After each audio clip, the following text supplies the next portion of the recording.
자, 다시 강의를 시작하겠습니다. 자, 오늘은 평신도 개념신학 집중 세미나 5고요. 자, 예수 그리스도에 대해서 잠깐 보겠습니다. 다시 볼게요.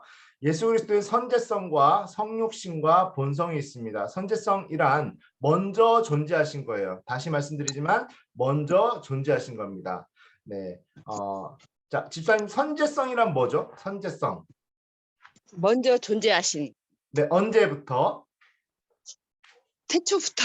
네, 태초부터 존재하신 거예요. 이 땅에 오실 때만 존재하신 게 아니다. 그게 선제성입니다. 자, 성육신이란 이 땅에 인간의 몸을 입고 오신 것을 성육신이라고 합니다. 그리고 예수 그리스도의 본성은 인성과 신성이 있습니다. 자, 인성과 신성이 어떻게 되는지 우리가 잠깐 다시 볼 거고요. 자, 선제성이란 예수 그리스도께서 이미 이 땅에 오셨다라는 것이죠. 그러니까 우리는 성육신 때 예수님께서 오신 거라고 착각을 하지만 하갈에게, 아브라함에게, 야곱에게, 모세에게, 여호수아에게, 기드온에게, 그리고 삼손의 부모에게, 그리고 이사야에게, 그 다음에 다니엘의 그 세 친구에게 나타나시고, 그리고 다니엘이 사자굴에 갇힐 때 나타나신 분이 바로 성육신 전에 예수 그리스도셨다라는 것입니다. 자, 그리고 예수 그리스도의 선제성은 이렇게 구약 성경이 증거를 하고 있습니다. 자, 예수 그리스도의 선제성 언제부터 존재하셨을까요? 태초부터 존재하시고 하나님과 함께 태초부터 존재하셔서 창조 사역에도 이미 동참을 하셨어요. 말씀이신 예수 그리스도께서는 이미 창조 사역에 동참을 하신 분이십니다. 그것을 우리가 삼위일체 하나님의 공동 사역이라고 하죠. 자, 예수 그리스도의 성육신, 성육신에 대한 잘못된 견해들, 아까 뭐가 있었다 그랬죠? 예수 그리스도의 신성을 부인한다 그랬습니다. 예수 그리스도의 신성을 부인하는데 예수님은 이 땅에 겸손하게 오신 분이기 때문에 이 땅에 오셔서 십자가에 못 박히시기 전까지는 완전히 인간이셨어. 그러니까 신성을 잠깐, 신으로서의 속성을 잠깐 반납하고 이 땅에 오신 거야 라는 철저히 이단적인 생각이 있습니다. 신성을 부정하는 것 잘못된 견해입니다. 또 알버트 슈바이처 박사처럼 신이면 신이지 인간이면 인간일 수 없다. 그래서 이 땅에 오셔서도 완전히 신이지만 인간의 모습처럼 보이셨지만 결코 인간은 아니셨다라고 합니다. 자, 그런데 집사님, 그런데 만약에 예수 그리스도께서 이 땅에 오셨을 때 신이시지만 인간은 아니셨다라고 한다면 어떤 문제가 발생할까요? 인간은 아니셨다. 네, 예수 그리스도가 이 땅에 오셨을 때 인간은 아니셨다라고 하면 어떤 문제가 발생할까요? 글쎄요. 네, 바로 십자가의 문제가 발생합니다.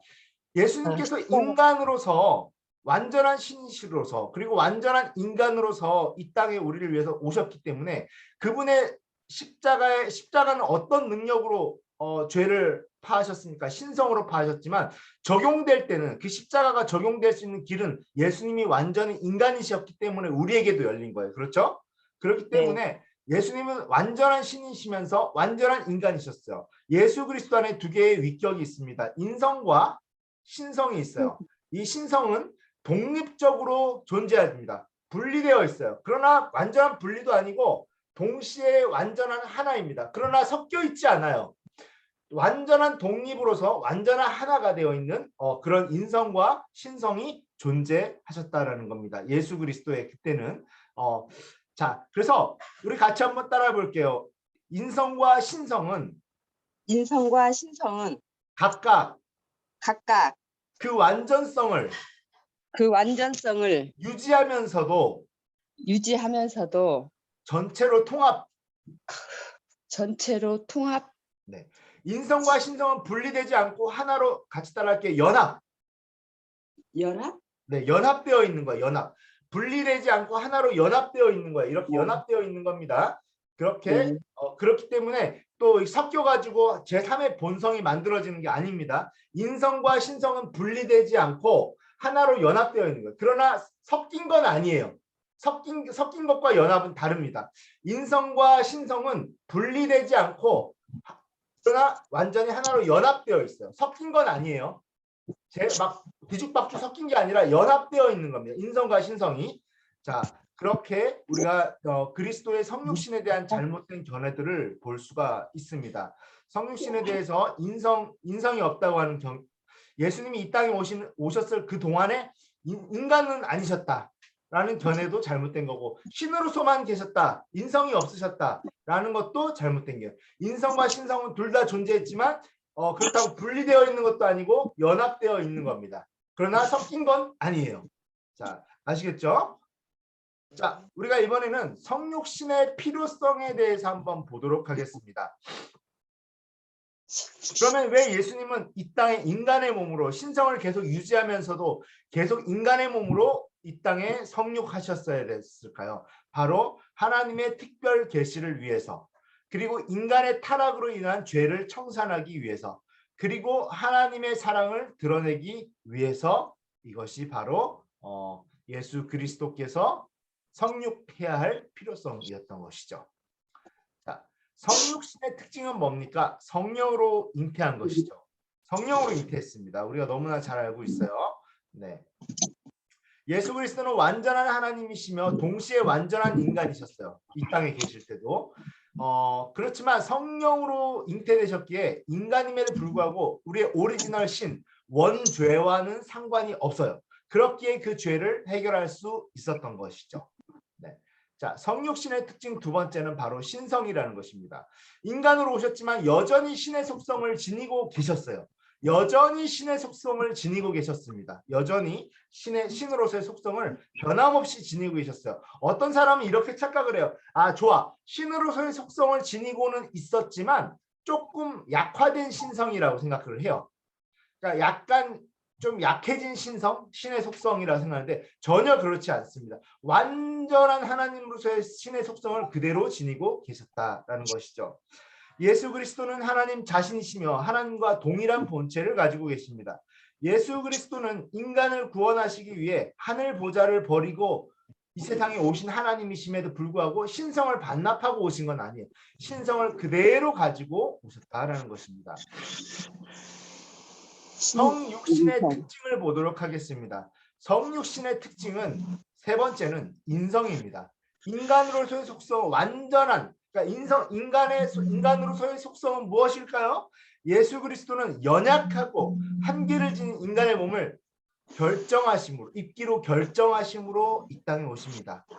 예수 그리스도는 그 결정하심으로 인해서 보통 사람과 동일한 영혼과 육체를 지니셨습니다.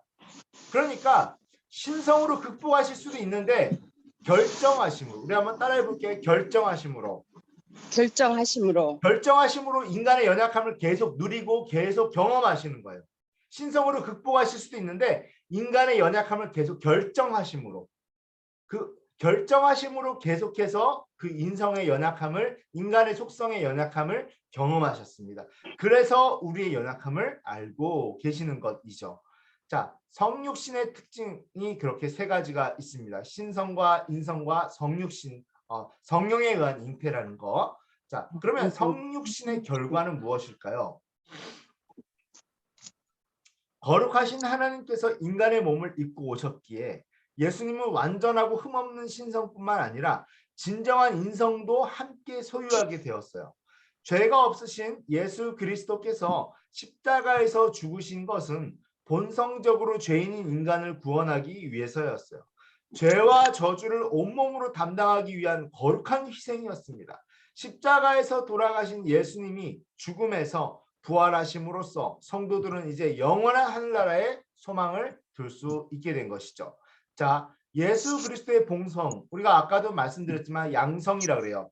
자, 신성만 있으면 단성이겠죠. 인성만 있으면 단성이겠죠. 신성과 인성이 둘 다 있으면 바로 양성이겠죠. 양성. 네. 자, 우리 음성 양성할 때 그 양성이 아니에요. 두 개라는 뜻의 양성입니다. 자, 예수 그리스도의 신성과 인성이 양성인데요. 자, 그것이 바로 예수 그리스도의 본성입니다. 자, 예수 그리스도의 신성은 무엇입니까? 영원하심입니다. 네, forever. 영원하시다라는 거예요. 그 다음에 불변하시다라는 거예요. 불변하시다라는 거. 그리고 예수 그리스도의 신성은 무엇입니까? 우리가 가끔 착각하는 게 있어요.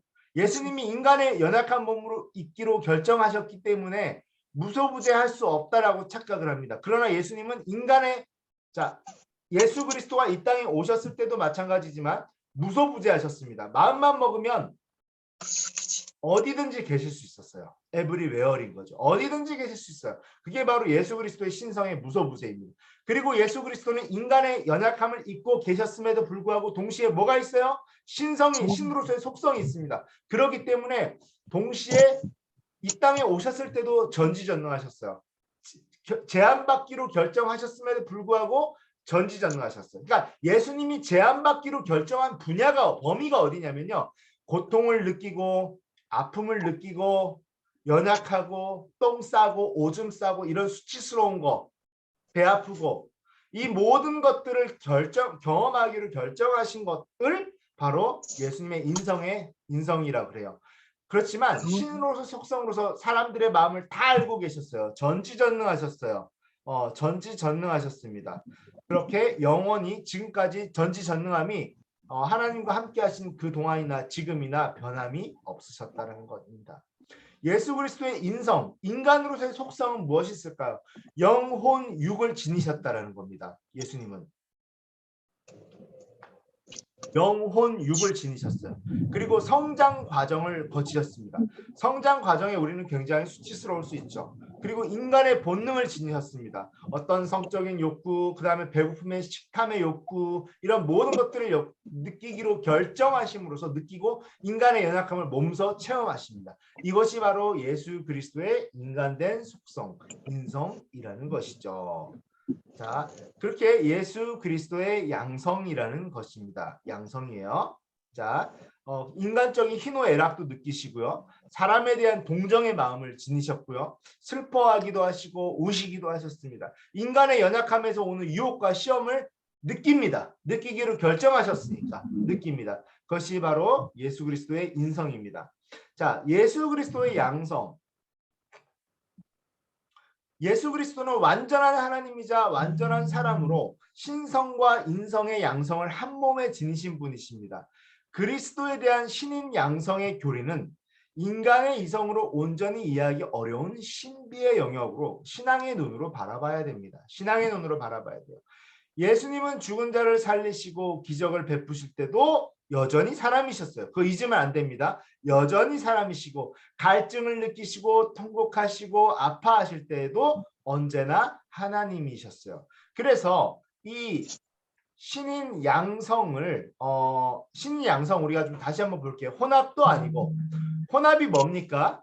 예를 들어서 사과와 오렌지를 갈아서 사과와 오렌지를 갈아서 주스를 만들면 그것이 정말 유기적으로 생물학적으로 아니 화학적으로 아예 하나가 또 다른 그런 하나가 되었나요? 아니면 그냥 섞여 있는 건가요? 섞여 있는 거죠.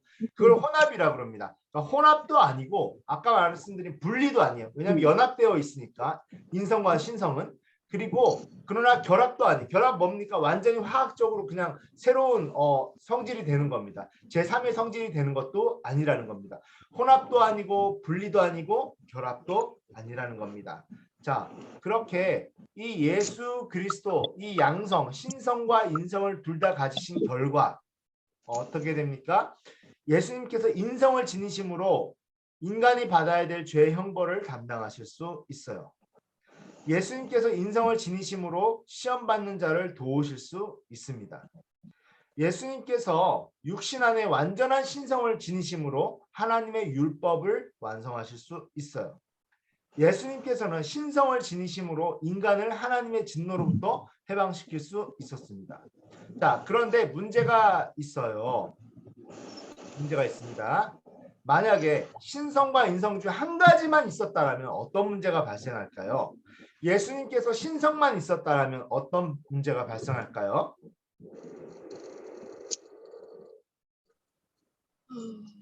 인간의 예수님께서 문제가 있을까요? 네, 예수님께서 신성만 있었다면 우리를 대신하여 십자가에 달리실 수가 없죠. 달리실 필요가 없겠죠. 왜냐하면 십자가에 달리실 수는 있지만 우리를 위해서 달리실 수는 없어요. 왜냐하면 인간의 몸으로 처벌받는 대표적인 모델이 돼야 되는데 그냥 신으로서는 십자가에서 만약에 달렸다 해도 우리에게 효력이 없는 것이죠. 그렇죠? 우리에게 적용이 안 되는 거예요. 맞죠? 자, 그런데 인간의 속성만 있다면 어떻게 될까요? 그냥 죄인인 거죠. 죄인. 죄인이기 때문에 또 다른 죄인을 대속할 수 없게 됩니다. 그래서 우리 같이 한번 따라해 볼게요. 예수 그리스도는 신의 자격으로 신의 자격으로 십자가에 달려서 십자가에 달려서 인간에게 인간에게 십자가의 능력을 십자가의 능력을 적용시키신다. 적용시키신다. 네, 그게 바로 그렇기 때문에 신성과 인성 둘 중에 한 가지만 있을 경우 문제가 될 수 있다라는 것이죠. 네, 자 우리가 잠시 자 성령 침례와 성령 충만. 성령 침례 침례 네, 성령 침례란 무엇일까요? 자, 침례란 무엇일까요? 침례란 담글 침자예요. 완전히 담길 침자. 그래서 침수되다라는 말 쓰죠. 네. 원래는 이제 침례라는 것은 완전히 담기는 것, 물에 잠기는 것을 또 침례라고 합니다. 그런데 이제 우리가 교회의 역사 가운데 교회가 지하교회로 들어가면서 카타콤으로 들어가면서 이렇게 침례를 행할 이렇게 상황이 환경이 못 되죠. 그러다 보니까 약식 세례로 발전하게 되었습니다. 그래서 오리지널 기원을 뜻한다라면 침례가 맞겠죠. 예수님도 세례를 받은 것이 아니라 침례를 받았습니다. 엄밀히. 그래서 우리는 성령 세례라는 말보다는 성령 침례라는 말을 쓰는데요. 성령 침례와 성령 충만은 어떤 관계가 있을까요? 우리가 좀 한번 알아보도록 할게요. 자, 왜 세례가 아니라 침례인가요? 물론 제 여동생도 이렇게 세례를 받았는데 침례를 다시 받고 싶다 그랬는데 제가 그럴 필요는 없다 그랬어요. 동일한 어떤 그런 믿음의 고백으로서 동일한 효력이 있는 건 맞는 거니까 받을 필요가 없다. 그러나 누군가 처음 받아야 되는데 세례와 침례를 고민하고 있다면 이왕이면 침례를 받으라고 권해주고는 싶어요. 네, 그런 차이가 있다라고 보면 좋을 것 같아요. 그러나 엄밀히 말하면 원래는 기원은 침례였다라는 것이죠. 그러다가 약식 세례로 발전했을 뿐입니다. 자, 그 기원을 아시면 좋을 것 같아요. 자, 성령 침례와 구별해야 될 내용입니다. 성령 침례는 중생이 아니에요. 중생이 뭐냐면 본어게인, 리버스, 다시 태어나는 거죠. 그걸 중생이라 그러는데 성령 침례는 중생이 아닙니다. 우리가 가끔 이게 그냥 막 생각하는 경우가 있어요. 성령 침례는 중생이 아니에요. 성령 침례와 중생은 모두 성령님의 사역에 의해서 성도에게 나타나지만 두 사건은 확연히 구분되는 별개의 체험들입니다. 그냥 이렇게 중생이 먼저 일어나고 나서 그 다음에 성령 침례가 일어나는 경우가 있어요. 예를 들어서 자 아담과 하와가 에덴 동산에서 이렇게 삼위일체 하나님과 연결이 되어 있어요. 그렇죠? 연결이 되어 가지고 하나님의 생각을 읽기 쉬워요. 기쁨과 평강이 있었고 읽기 쉽습니다. 읽어지고. 그런데 죄를 지음으로써 하나님과 단절되고 성령님과의 교통도 단절이 됩니다. 그래가지고 구약 성경에 보면 간헐적으로 아주 간헐적으로 미미하게 어떤 능력자들이 나타나서 성령의 능력을 받는 것을 보이지만 이것은 엄연히 말하면 하나님이 주권적으로 성령을 주신 거예요. 삼손에게도 그렇고 이사야에게도 주신 거, 엘리사에게도 그렇고 엘리야에게도 그렇고 그렇게 성령의 능력으로 간헐적으로 주신 것이지만 전 인류에게 그 성령과의 교통이 회복된 건 아니었어요. 성령 침례는 오순절날의 사건은 뭘 의미하나요? 바로 성령의 교통하심이 예수님의 십자가로 말미암아 성령의 교통하심이 회복된 사건이 바로 오순절의 의미인 거예요. 자, 그때 회복된 성령을 받는 사람들을 그 회복된 성령을 받는 것을 뭐라 그러냐면 우리 같이 한번 따라할게요. 성령 침례. 성령 침례. 회복된 성령을 우리가 다시 한번 성령과의 교통을 다시 잇는 것, 다리를 다시 잇는 것, 성령과의 교통을 잃어버린 성령과의 교통을 다시 한번 회복하는 전 인생에 있어서 회복하는 사건을 성령 침례라 그래요. 자, 성령 침례입니다. 그렇기 때문에 성령 침례는 중생이 아니에요. 그러니까 중생은 예수 그리스도를 믿음으로 말미암아 발생하죠. 이 예수 그리스도를 믿은 이후에 주로 성령 침례를 받게 됩니다. 제2의 사건으로 그러니까 예수 그리스도를 믿음으로 인해서 성령 침례를 받게 됩니다. 그런데 가끔 어떤 사람들은 이렇게 이야기를 합니다. 중생과 성령 침례가 그냥 동시에 이루어지는 것이나 동시에 이루어질 수도 있지만 주로 그것은 2차적인 사건으로 이루어집니다. 성령 침례는. 자, 자, 성령 침례와 구별해야 될 내용이 있어요. 뭘까요? 자, 우리가 한번 볼 필요가 있습니다. 자, 첫째는 성령 침례는 중생이 아니라는 거. 그리고 자, 뭡니까? 또 최초의 성령 체험은 뭐죠? 최초의 성령 체험이라는 거죠. 그러니까 오순절날 끊긴 오순절날 우리가 단절됐던 성령과의 교통을 인생에 있어서 회복하는 사건으로서 최초의 성령 체험이라는 거예요. 이게 바로 성령 침례와 우리가 이렇게 구별해야 될 내용인 것이죠. 자, 중생과 물 침례를 받은 이후에 체험하게 되는 과정이 바로 성령 침례라는 것입니다. 성령 침례라는 것이에요.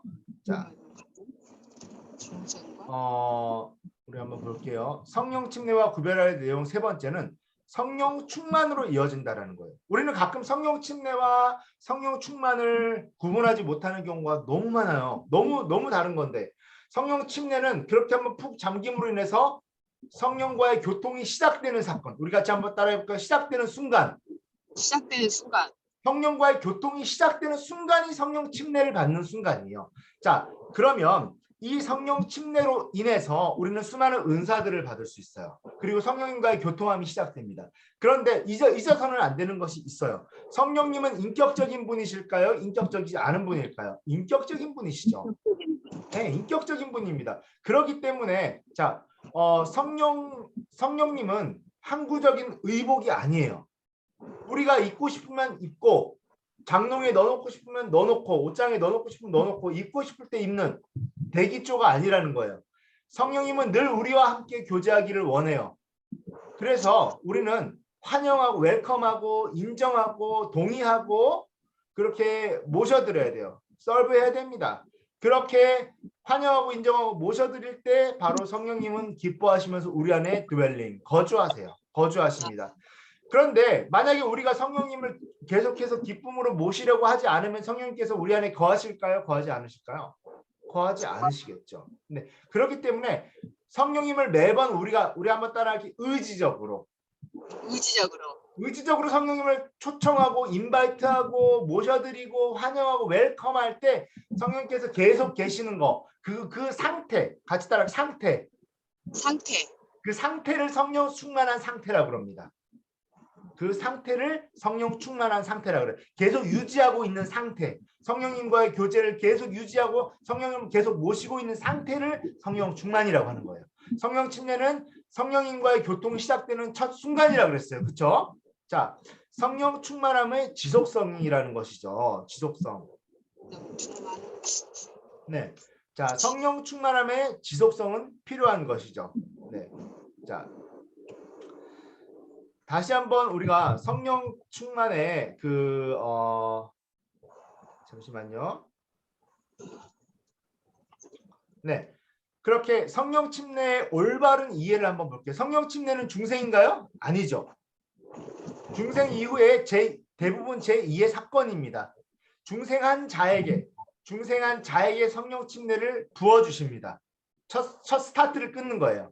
자, 성령 침례와 방언 꼭 필요한가? 우리가 한번 생각해 볼 필요가 있습니다. 자, 먼저 우리가 중생과 회심 이후의 사건으로서 제2의 사건으로서 성령 침례는 왜 필요한 것일까요? 자, 구원과 의롭다 하심을 받은 사건은 일종의 신분의 획득이라고 볼 수 있어요. 중생과 칭의는 뭡니까? 일종의 신분의 획득이라고 봐요. 자, 중생이 무엇입니까? 중생은 예수 그리스도로 믿음으로 말미암아 법정에 서는 사건이에요. 내가 그리고 판사가 땅땅땅 때립니다. 이제부터 너는 의로워졌다라고 땅땅땅 때립니다. 그게 뭡니까? 우리 같이 따라할게. 칭의. 네, 칭의 사건이에요. 의롭다고 칭하는 사건, 칭의 사건입니다. 구원과 의롭다 하심을 받은 이 칭의 사건은 일종의 우리 따라할게요. 신분의 획득. 신분의 획득이라고 볼 수 있으며 이제는 구원받은 자답게 세상을 이기며 교회의 몸으로 살아가기 위한 우리 같이 따라할게 능력 부여. 능력이 부여되는 거예요. 능력 부여가 반드시 뒤따라야 되는 것입니다. 물론 회심 이후에만 성령 침례가 일어나는 것이라고 단정할 수도 없는데요. 이것은 성령 침례와 동시적인 순간에 일어날 수도 있고 또는 성령 침례가 회심 이전에 일어날 수도 있어요. 이것은 전적으로 하나님의 주권인 바로 섭리에 속한 부분이며 주로 회심 이후에 일어나는 2차적인 축복의 사건으로 보는 것이 마땅하다는 것입니다. 사도행전에 의하면 물침례와 성령 침례는 순서가 바뀔 수 있었으나 언제나 물침례 받은 사람은 성령 침례를 받았습니다. 성령 침례 받은 사람은 항상 물침례를 받았습니다. 교회가 비대해지고 기독교가 로마의 국교가 되면서 신앙적인 회심이 없어도 성령 형식적으로 침례를 받는 경우가 생기게 되면서 물침례와 성령 침례가 이렇게 분리되어 간 거예요. 로마의 국교화가 돼가면서 어쨌든 성령 충만함의 지속성은 우리 한번 잠깐 여기 볼게요. 성령 충만함의 지속성은 구원의 사건과 별도로 곧 인격적인 성령 하나님을 사모하는 가운데 늘 반복적으로 흘러 넘치도록 간구하는 거예요. 우리는 인격적인 성령 하나님과 동행하는 차원에서라도 오순절 성령 강림 때 임재하신 동일하신 성령을 구하고 그 성령 하나님으로부터 그때와 동일한 오순절 때와 같은 능력을 받아야 되는 것입니다. 그렇기 때문에 우리가 이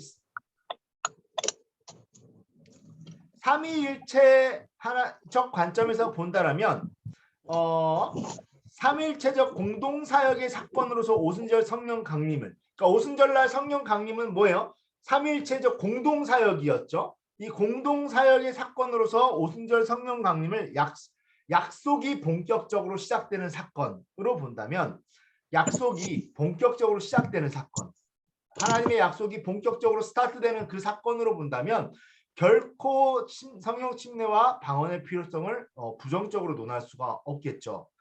그렇기 때문에 자 우리가 그리스도인이 위임받은 명령이 무엇입니까?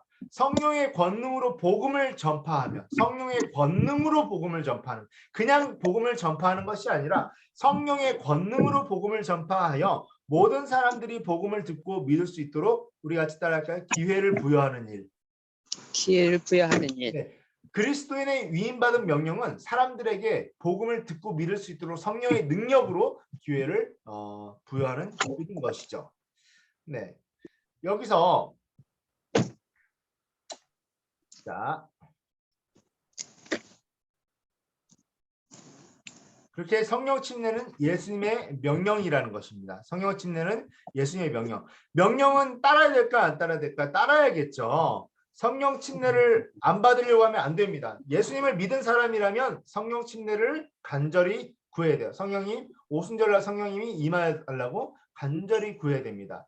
자, 성령 침례의 필요성, 예수의 증인이 되는 능력을 소유하기 위해 우리 이거 좀 귀찮게 해서 죄송한데 한번 따라해 볼게요. 예수의 증인이 되기는 예수의 증인이 된 능력을 능력을 소유하기 위해 소유하기. 네, 그러니까 그냥 될 수가 없어요. 예수의 증인이 되는 능력을 소유하기 위해 바로 우리가 그것이 필요한 것이죠. 성령의 선물을 받은 사람들은 증인이 될 때 그 새롭게 그리스도의 증인이 됩니다. 이따금 그들의 존재와 태도는 하나님의 임재와 권능으로 매우 가득 차 있어서 다른 사람들이 깊이 영향을 받습니다. 역시 그런 증인이 된 사람들의 말과 행동에는 새로운 능력이 실려 있는 연고로 그들이 복음을 증거할 때는 지혜와 통찰력이 빛나게 됩니다. 우리 시대의 그리스도의 증인은 구원과 건강 등의 총체적 사역에 참여할 필요가 있는 것이죠. 그래서 그런 능력이란 무엇인가? 하나님의 관점에서 보면 우리의 힘만 가지고는 구원받았다는 이유로 재림 때까지 결코 능력 있게 싸울 수 있을까요? 없습니다. 구원받았다라는 이유로 능력 있게 싸울 수 없어요. 성령의 은사는 단지 성령이 강림했다는 표지로서 주어지는 것이 아니에요. 성령을 받은 사람이 교회를 섬기고 봉사하기 위해서 주는 능력입니다. 은사는 능력이에요. 이 능력은 자신을 위해서 주는 것이 아니라 교회를 위해서 주는 것입니다. 따라서 이 은사를 어떻게 사용해야 할 것인가 하는 문제가 대두되는데요. 어떤 사람들은 성령의 은사는 모든 사람에게 주어지지 않고 일부에게만 주어진다고 하는데 그렇지 않습니다. 말세에 물 붓듯이 부어준다고 했는데 하나님이 왜 특정한 사람에게만 은사를 줄까요? 미국 풀러 신학교에서 재직했던 세계적인 교수였던 피터 와그너 박사는 다음과 같이 이야기합니다. 성령의 은사를 가진 사람은 하나님께서 특별한 일을 행하시는 통로라고 이야기합니다. 좋으신 하나님의 실제 현상을 당연히 그냥 막 거부함으로써 하나님을 모르는 자들도 얄팍하게 이용하고자 하는 단순한 긍정의 능력조차 누리기를 포기했다는 것은 정말 안타까운 일이에요. 무슨 말이냐면요. 무당들도 영안이 열려가지고 작도를 타고요. 사람의 그 과거를 맞추고 이런 일들을 합니다. 이거를 하나님을 모르는 자들도 얄팍하게 영안이 열려서 그것을 이용하고자 하는 단순한 긍정의 능력이라는 거예요. 이 긍정의 능력조차 우리가 누리기를 포기한다면 이것은 굉장히 안타까운 일인 것이죠. 어쨌든 그런데 자 우리가 또 볼게요. 성령 침례의 필요성은 담대해지기 위해서 우리가 성령 침례를 받지 않으면 예수 구원을 받았다고 해서 담대해질 수 있을까요? 아니요. 우리의 본성은 변함이 없습니다. 우리의 신분은 변화가 됐지만 우리의 그 연약함이 변화가 되지 않았기 때문에 담대해지기 위해서도 반드시 성령 침례가 필요한 것이죠. 그리고 성령님의 충만한 능력을 소유하기 위해서도 우리가 성령 침례를 받을 필요가 있다는 것입니다.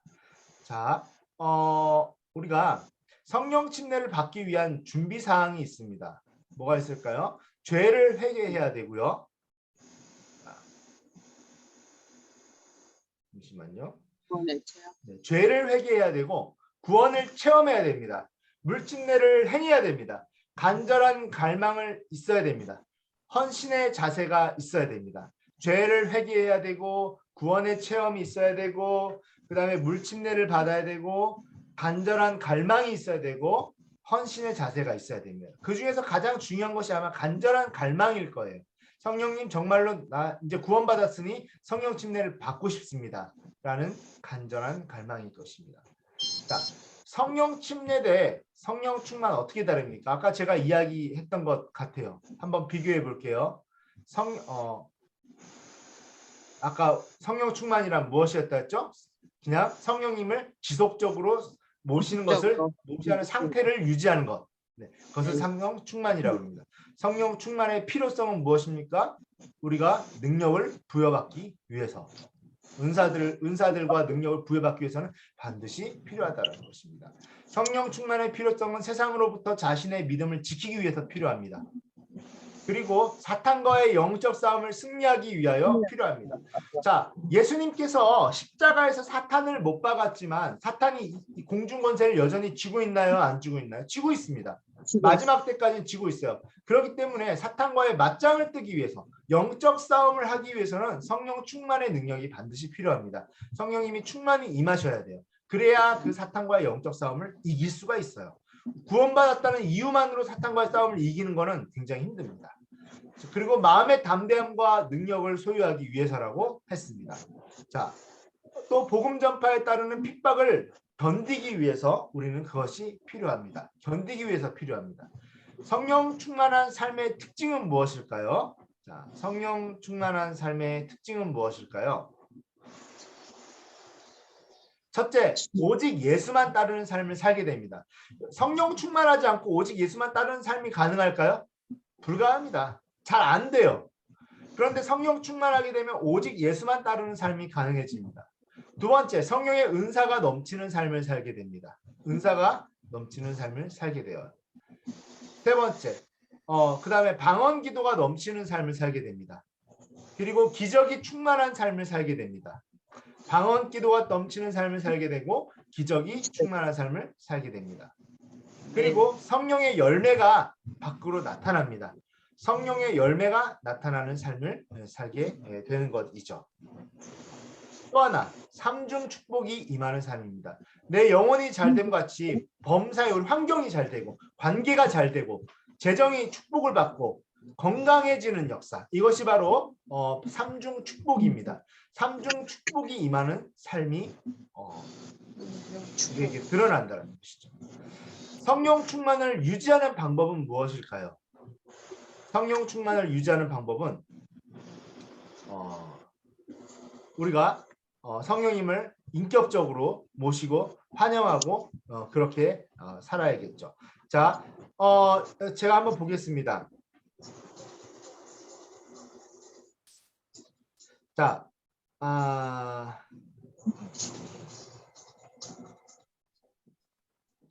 자, 우리가 방언으로 기도하면서 성령 충만을 유지하는 방법은 굉장히 쉽습니다. 물론 방언으로만 성령 충만을 유지하는 건 아니에요. 근데 방언 기도를 하면서 성령 충만을 유지하기가 쉽죠. 하나님이 방언 기도란 무엇일까요? 하나님이 모세를 통해 출애굽하는 과정 중에 이방 민족과 싸우는 장면에서 모세는 어떻게 했습니까? 손을 들고 기도하기보다는 전투를 직접 지휘할 수 있었어요. 왜요? 모세는 애굽에서 40년간 병법 또한 익혔던 자입니다. 이것을 기억한다면 충분히 가능한 상상이에요. 이스라엘 백성이 싸우는 모습이 얼마나 모압지졸처럼 답답하게 느껴졌을까요?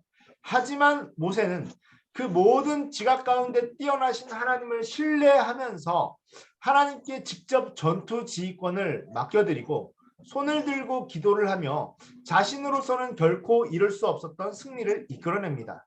여러분, 맞아요. 그래요. 전쟁은 내가 지휘할 수 있을 것 같고 이길 수 있을 것 같지만 오직 하나님께 속한 것이라는 것을 인정할 때 진정한 승리를 맛볼 수 있는 것처럼 로마서 8장 26절에 바울은 기록하고 있습니다.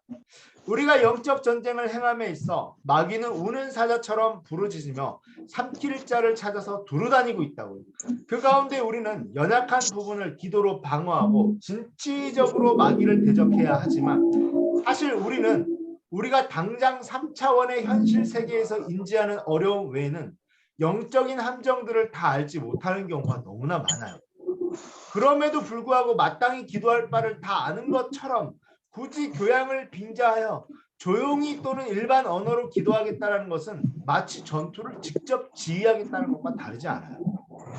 모세가 그저 손을 들고 기도했을 때 정예병에 미치지 못하는 그 이스라엘 오합지졸 군대 가운데 누가 임하셨나요? 하나님의 성령이 임하시는데 가마 감동의 자신감과 승리의 확신은 물론이요. 그 성령이 물리적으로 임함에 따라 그들이 용맹해지고 격렬하게 승리를 향해 싸우는 소리를 모세는 형언할 수 없는 전율로 느꼈을 거예요.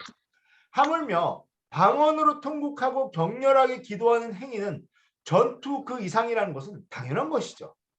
방언은 무엇입니까? 내가 다 알지 못하는 영적 상황을 의지적으로 하나님께 맡기고 전투에 담대히 임하는 것과 같다고 볼 수 있어요. 방언으로 기도한다는 것은 사람의 인식의 한계를 초월해서 기도하는 것입니다. 바로 그러한 전투가 어떻게 감동이 없을 수 있겠으며 어떻게 조용할 수 있겠어요. 방언에 따르는 유별난 행위와 소란을 비성경적이라고 비판하는 사람들이 있습니다. 오히려 성경이 말하는 방언과 영적 전쟁을 잘 이해하지 못하는 것이죠. 이것은 우리가 샤워할 때 밖에서 묻어온 먼지가 왜 묻었는지 무엇이 묻었는지 분석할 필요가 있나요? 없습니다. 그럴 가치도 없어요. 왜요? 그냥 방언으로 영적 전투를 하나님께 맡기고 그때부터야말로 싸워야 할 부분을 싸우게 하시고 승리를 경험하게 하시는 하나님을 의지하면서 기도의 자리에 나가야 되는 것입니다. 본인부터가 알아듣고 이해하는 기도만 하는 것이 더 성경적이고 교양이 있는 종교적 모습이라고 우기면 곤란한 것이죠. 고린도전서 14장 23절에 바울이 이렇게 얘기합니다. 그러므로 온 교회가 함께 모여 다 방언으로 말하면 무식한 자들이나 믿지 아니하는 자들이 들어와서 너희를 미쳤다 하지 아니하겠느냐라고 경고한 말이 있는데요. 이것은 방언의 현상을 자제시키거나 방언을 부정하는 말이 아니에요. 단지 예언의 좋은 기능을 상대적으로 설명하고자 했을 뿐입니다. 방언은 속사람으로부터 흘러나오는 자유함 가운데 깊은 곳으로부터 하나님을 경배하게 하시는 성령 하나님의 언어인 것이죠. 언어인 것입니다. 어쨌든 우리가 이렇게 방언 기도와 성령님을 인정하고 환영하고 모셔드리는 것들을 통해서 성령 충만을 유지할 때 세상을 이길 수 있고 주님이 오시는 그날까지 우리는 살아갈 수 있을 것입니다.